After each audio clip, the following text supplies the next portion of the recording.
Have you ever felt so passionate about an idea that you'd do almost anything to make it happen? Imagine being rejected for a visa not once, not twice, but 8 times and still not giving up. This isn't just a motivational quote. It's the real-life story of Eric Yuan, the man who gave us Zoom. His journey from a determined young man in China to a Silicon Valley billionaire is one of the most incredible tales of persistence you'll ever hear. Eric grew up in Shandong province, China. From a young age, he was a tinkerer, fascinated by how things worked. As a university student, he was in a long-distance relationship.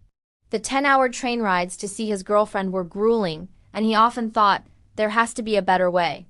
He dreamed of a device that would let him see and talk to her with just the click of a button. This wasn't just a romantic fantasy. It was the seed of an idea that would one day change the world. In the mid-90s, Eric was inspired by a speech from Bill Gates about the internet revolution. He knew his future was in Silicon Valley. The problem? Getting there. He applied for a US visa and was rejected. He applied again and again. For 2 long years, he faced rejection after rejection, 8 times in total. Most people would have thrown in the towel, but Eric wasn't most people. On his 9th attempt, he finally got the visa. At 27 years old, speaking very little English, he landed in California, ready to chase his dream. His first job in the US wasn't glamorous. He joined a small tech startup called WebEx. Because his English wasn't strong, he couldn't get into sales or marketing. Instead, he did what he did best. He wrote code. He poured all his energy into his work, often coding through the night. He was one of the founding engineers, and his dedication paid off. WebEx grew, and in 2007 it was acquired by Cisco for a massive $3.2 billion. As a key engineering leader, Eric became a vice president at Cisco. He had made it, right? He had a prestigious title, a great salary, and financial security. But something was nagging at him. As the head of engineering for Cisco's collaboration software, he saw the problems firsthand. Customers weren't happy. The WebEx platform was clunky, difficult to use, and hadn't evolved with the times. Every time he talked to a customer, he felt their frustration. The product he had helped build was no longer making people happy. He tried to convince the management at Cisco to let him rebuild the platform from scratch, to create a modern, mobile-first, cloud-based video conferencing tool. But the company was reluctant to make such a big change. This was his moment of truth. He could stay in his comfortable, high-paying job, or he could risk everything to build the product he knew the world needed. He chose the risk. In 2011, Eric left Cisco. Many people, including his own wife, thought he was crazy. Why leave a secure, well-paid job to start all over again? But Eric had a vision, the same one that started on those long train rides back in college. To build a video service that people would actually love to use. He founded a company called SUSB, which he would later rename Zoom. He took about 40 engineers with him from Cisco who believed in his vision. The early days were tough.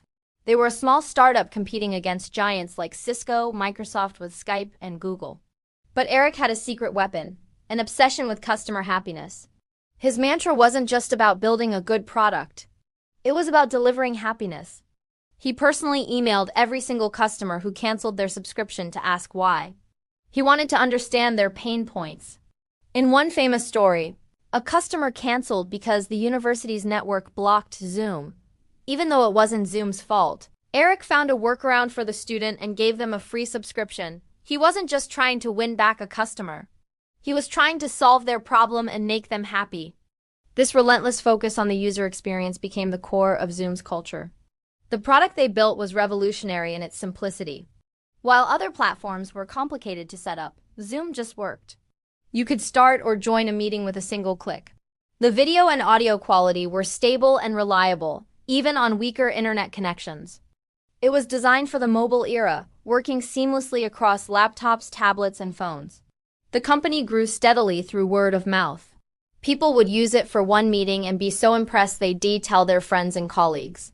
Zoom adopted a freemium model, allowing anyone to use the basic service for free. This was a brilliant strategy. It let the product speak for itself. Teachers started using it for virtual classes, companies used it for remote team meetings, and families used it to connect across continents. The platform's user base exploded. By 2019, Zoom was ready to go public. Its IPO was one of the most successful of the year, making Eric Yuan a billionaire overnight.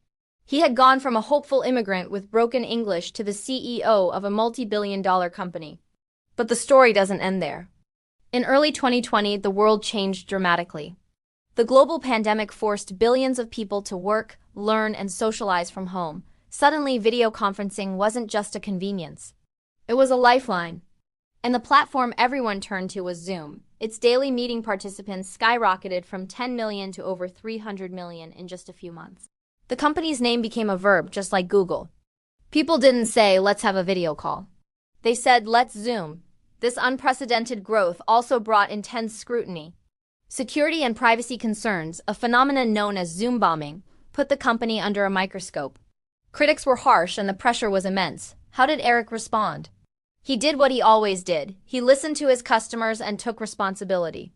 He publicly apologized, froze all new feature development for 90 days, and dedicated the entire company to fixing security and privacy issues. This transparency and quick action helped rebuild trust and made the platform even stronger. Today, Eric Yuan is one of the wealthiest people in the world, but his core philosophy remains unchanged. It's all about making people happy.